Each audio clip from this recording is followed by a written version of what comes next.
पाकिस्तान ही एक ऐसा देश था जो मीडिएट कर पाया between United States of America and Iran and जिसने perhaps रुकवाया world war 3।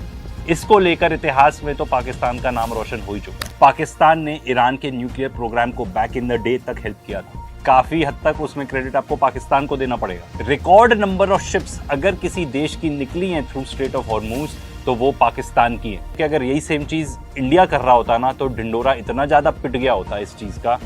I have no words. अब तो ये भी रिपोर्ट्स आ रही हैं कि कतर एक स्ट्रेटेजिक डिफेंस पैक्ट कर सकता है पाकिस्तान के साथ। देखो, कश्मीर तो ऑलरेडी डिस्प्यूटेड था ही। अब पाकिस्तान ने स्टेटमेंट्स देनी चालू कर दी हैं ऑन लद्दाख। मिलिट्री वाइज देखा जाए तो ऑपरेशन सिंदूर के बाद तो पाकिस्तान का स्टेटस बहुत ज्यादा अपग्रेड हो चुका है। पाकिस्तान की जो मिलिट्री माइट है वो अगर इंडिया को टेक ऑन कर सकती है तो that means it is a regional power. बहुत लोग बोलेंगे तो फिर पाकिस्तान चले जाओ ये वो, क्योंकि आपको इतना चूरन खिलाया गया है हेट का, आपकी अकल चरने गई है एकदम। हाँ, पाकिस्तान एक टेररिस्ट स्टेट है, पाकिस्तान टेररिज्म को फंड करता है, इंडिया हमेशा यही अलेज करता है। पाकिस्तान बैंकरप्ट होने वाला है। देखो, पर हम तो विश्वगुरु हैं and we are one of the biggest markets in the world.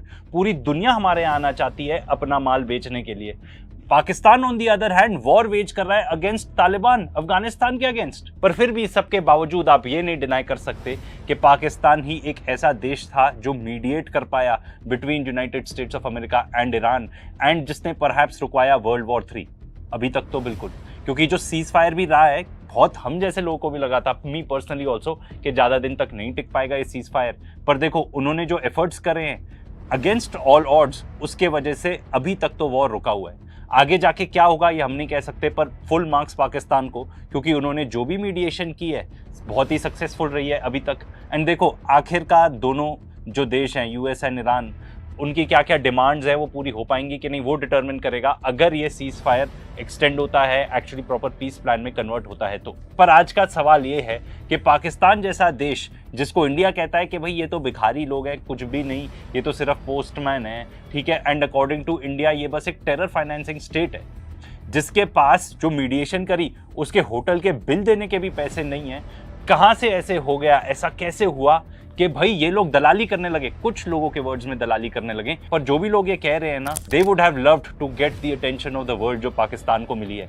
जिस तरीके से पाकिस्तान के ऑफिशियल्स की फोटोज आई है ईरानियन ऑफिशियल्स के साथ, अमेरिकन ऑफिशियल्स के साथ, जो भी ये लोग कह रहे हैं, दे would have wanted nothing more कि भाई पाकिस्तान के ऑफिशियल्स के बजाय उनकी फोटो होती वहां पर। तो भाई आपको ये बात तो अप्रिशिएट करनी पड़ेगी कि एक ऐसा देश जिसके ऊपर ऑलरेडी इतनी सारी प्रॉब्लम्स हो, ये सारी चीजें जो हमने बताई एंड इसके अलावा और भी कितनी सारी प्रॉब्लम्स है वहां पर पाकिस्तान में, पर वो देश आ जाता है एकदम सेंटर स्टेज पे hosting the most important peace talks of our times. इसको लेकर इतिहास में तो पाकिस्तान का नाम रोशन हो ही चुका है। एंड इस पे आप ये और चीज ऐड कर लो कि इतने सालों से फॉर द फर्स्ट टाइम यहाँ बताया जा रहा है नियरली 5 डेकेड्स, मतलब ऑलमोस्ट 5 दशकों से कभी भी ऐसा मौका नहीं हुआ था कि United States of America and Iran के बीच में डायरेक्ट टॉक्स हुई हो। ये सब पॉसिबल हो पाया पाकिस्तान के अंदर, इस्लामाबाद के अंदर। एंड जो सीज फायर इंप्लीमेंट हुआ वो लेबनान वॉर के लिए भी इंप्लीमेंटेड था। वो अलग बात है कि इजराइल सीज फायर वायलेशंस करता रहता है, बिकॉज उनके लिए सीज फायर कोई मतलब ही नहीं रखता। तो पाकिस्तान ऐसा क्यों कर पाया उसके बारे में बात करेंगे, एंड मोर इंपॉर्टेंटली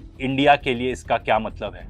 सबसे पहले तो आप ये देखो कि पाकिस्तान का जो रिलेशनशिप है डोनाल्ड ट्रंप के साथ, डोनाल्ड ट्रंप के फर्स्ट टर्म में तो हालत ऐसी थी कि उसने पाकिस्तान को मिलिट्री एड देने से ही मना कर दिया था, क्योंकि उसने बोला कि भाई नहीं, वो लोग टेररिज्म कॉम्बैट ही नहीं कर रहे, हम कुछ नहीं, I don't want anything to do with it.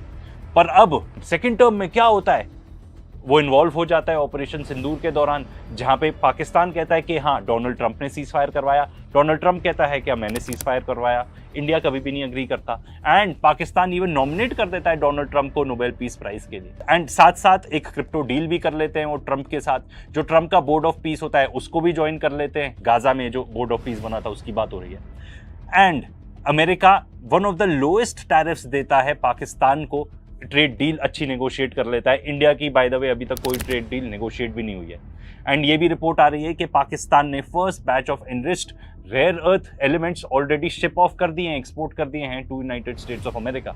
अब देखो, बहुत सारे लोग बोलेंगे कि भाई ऐसा कर दिया, ट्रंप के साथ ये अनएथिकल चीज करी, ये करी, वो करी, वॉट एवर इट इज, उन्होंने अपने देश के लिए बेटर ट्रेड डील तो नेगोशिएट कर ली। उन्होंने ट्रंप के साथ ऐसे अच्छे पर्सनल रिलेशनशिप बनाए हैं कि देखो ट्रंप क्या कहता है आसिम मुनीर के बारे में। Prime minister Sharif of Pakistan, and also I have to say my favorite field marshal from Pakistan, who's not here, but The Prime Minister is here, and you're going to give his regards. Where are you?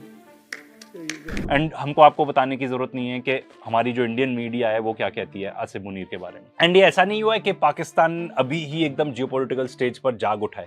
बहुत पहले भी 1981 से US and Iran के बीच में जो भी diplomatic ties थे, जो भी बातचीत होती थी, वो पाकिस्तानी एम्बेसी के थ्रू होती थी। एंड पाकिस्तान ने अमेरिका को हेल्प करी है मीडिएशन में। बहुत पहले भी 1971 में चाइना को अप्रोच करने के लिए पाकिस्तान ने यूनाइटेड स्टेट्स ऑफ अमेरिका की हेल्प की थी, और उसी के बाद नॉर्मलाइज होते हैं ties between United States of America and China. Pakistan के ईरान के साथ भी काफी टाइम से रिलेशनशिप बहुत अच्छे थे। हाँ, ये डेफिनेटली सही बात है कि ईरान और इंडिया के बेटर थे रिलेशनशिप, बट पाकिस्तान ने ईरान के न्यूक्लियर प्रोग्राम को बैक इन द डे तक हेल्प किया था। तो ईरान का जो न्यूक्लियर प्रोग्राम है आज के डेट में, काफी हद तक उसमें क्रेडिट आपको पाकिस्तान को देना पड़ेगा। एंड पाकिस्तान के और बहुत सारे देशों के साथ भी अच्छे रिलेशनशिप है। According to this article Pakistan pariah state बनते जा रहा था, बट ऐसा तो आज के डेट में बिल्कुल भी नहीं है। सबसे पहले तो चाइना और पाकिस्तान के बहुत ही अच्छे रिलेशनशिप है। उस टॉपिक पर तो हमने एक वीडियो भी बनाया है, उसको चेकआउट कर सकते हो। साथ में 3 ऐसे देश थे जिन्होंने खुलकर आकर पाकिस्तान को सपोर्ट किया था ड्यूरिंग ऑपरेशन सिंदूर: चाइना, टर्की, अजरबैजान। इंडिया को किसने आके किया था? देखो, बहुत सारे लोगों को मिसकंसेप्शन है, मैं आज क्लियर करना चाहता हूँ। बहुत लोग कहते हैं कि इजराइल ने आके खुलकर सपोर्ट किया था इंडिया को। नहीं, इजराइल ने जो स्टेटमेंट दी थी आप देख लो, उन्होंने बोला था हम कंडेम करते हैं टेररिज्म को। उन्होंने पाकिस्तान को कंडेम नहीं किया एंड खुलकर आकर इंडिया को तो बिल्कुल नहीं सपोर्ट किया। पाकिस्तान का डिफेंस पैक्ट है सऊदी अरेबिया के साथ, एंड ईरान के साथ अभी तो इतने अच्छे रिलेशनशिप है कि रिकॉर्ड नंबर ऑफ शिप्स अगर किसी देश की निकली हैं थ्रू स्ट्रेट ऑफ हॉर्मूज तो वो पाकिस्तान की है। एंड चाइना पाकिस्तान के रिलेशनशिप होने का चाइना को भी भरपूर फायदा मिल रहा है। सीपेक का तो पार्ट है ही है पाकिस्तान। साथ ही में चाइना के जो JF-17 जेट्स हैं जो पाकिस्तान और चाइना इकट्ठे बनाते हैं, पाकिस्तान ने बहुत ही अच्छा काम किया उनको बेचने के लिए। देखो, ऑपरेशन सिंदूर के बाद तो काफी वाहवाही हो ही गई थी इन जेट्स की। तो आज के डेट में अजरबैजान ले चुका है, नाइजीरिया ले चुका है, म्यांमार ले चुका है वो जेट्स।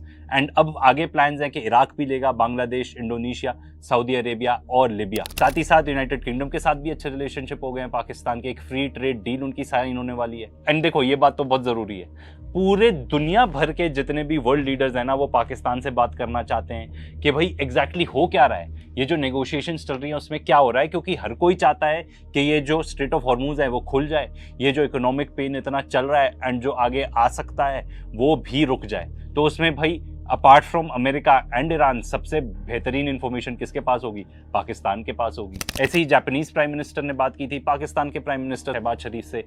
कीयर स्टारमर जो यूके का प्राइम मिनिस्टर है, उसने तो आके खुलकर बोला था कि भाई पाकिस्तान एक बहुत ही क्रिटिकल रोल प्ले कर रहा है। एंड इसके अलावा पाकिस्तान के जो फॉरेन मिनिस्टर हैं एंड पाकिस्तान इटसेल्फ, उन्होंने बहुत सारी मीटिंग्स करी हुई हैं with other countries in the region, चाहे वो इजिप्ट हो, टर्की हो या और गल्फ कंट्रीज हो। मैं आपको इतना बता सकता हूं कि अगर यही सेम चीज इंडिया कर रहा होता ना, तो ढिंडोरा इतना ज्यादा पिट गया होता इस चीज का, I have no words. And इसमें एक और चीज मैं ऐड कर दूं कि पाकिस्तान के ईरान के साथ इतने अच्छे रिलेशनशिप हैं। बहुत सारे देश, जापान जैसे, जिनके ईरान के साथ कोई अच्छे रिलेशनशिप है नहीं, बिकॉज वो out and out American ally हैं। तो हो सकता है वो पाकिस्तान को अप्रोच कर रहे हो कि यार हमारा भी कुछ मामला निपटा दो स्ट्रेट ऑफ हॉर्मूज में। इतना ही नहीं, अब तो ये भी रिपोर्ट्स आ रही हैं कि कतर एक स्ट्रेटेजिक डिफेंस पैक्ट कर सकता है पाकिस्तान के साथ। तो सऊदी अरेबिया तो हो गया, टर्की की बात चल रही थी, उन्होंने नहीं किया, पर अब कतर भी ऐड हो सकता है उस पर्टिकुलर लिस्ट में। देखो, ये जो पाकिस्तान के एफर्ट्स हैं वॉर रुकवाने के लिए, वैसे तो वेलकम करना चाहिए पूरी दुनिया को, बट यूएई जैसे ऐसे देश हैं जिनको बिल्कुल भी नहीं समझ में आई ये बात,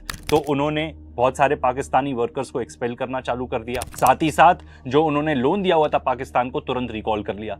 तो पाकिस्तान की अब आप देखो फॉरेन पॉलिसी यहाँ पे भी एकदम ऐसी हो गई कि यूएई बोलता है हमारे पैसे दे दो, तो पाकिस्तान चले जाता है सऊदी अरेबिया के पास, उनसे एड ले लेता है और वापस कर देता है। तो ये जो पाकिस्तान ने इतनी मेहनत की है वॉर को रुकवाने के लिए, this has gained attention from the entire world. अब ये इंडिया को कैसे अफेक्ट करता है? देखो, सबसे पहले तो जो पाकिस्तान का स्टांस रहा है ऑन कश्मीर एंड अब तो लद्दाख, वो और ज्यादा स्ट्रांग बन गया है। देखो, कश्मीर तो ऑलरेडी डिस्प्यूटेड था ही, अब पाकिस्तान ने स्टेटमेंट्स देनी चालू कर दी हैं ऑन लद्दाख। तो होता यह है कि इंडिया ने कुछ नई डिस्ट्रिक्ट्स क्रिएट करी लद्दाख के अंदर, जिस पर पाकिस्तानी फॉरेन ऑफिस ने अपनी स्टेटमेंट्स दी हैं। एंड देखो, वो ये सब इसलिए खुल के इतना ज्यादा कर पा रहे हैं क्योंकि चाइना का फुल सपोर्ट है उनके पास, एंड चाइना भी उसको डिस्प्यूटेड टेरिटरी मानता है। पाकिस्तान की पार्ट है एससीओ का, शंघाई कॉरपोरेशन ऑर्गेनाइजेशन का। इनफैक्ट इंडिया और पाकिस्तान दोनों जून 2017 में ऑफिशियली फुल मेंबर बन जाते हैं एससीओ के। एंड आई बिलीव पाकिस्तान ना जो न्यू वर्ल्ड ऑर्डर जो बनने वाला है, जो स्पेशली इस वॉर के बाद, हो सकता है ये वॉर और लंबा चले एंड अमेरिका वैसा सुपर पावर नहीं रहेगा जैसा वो रहा है आज तक।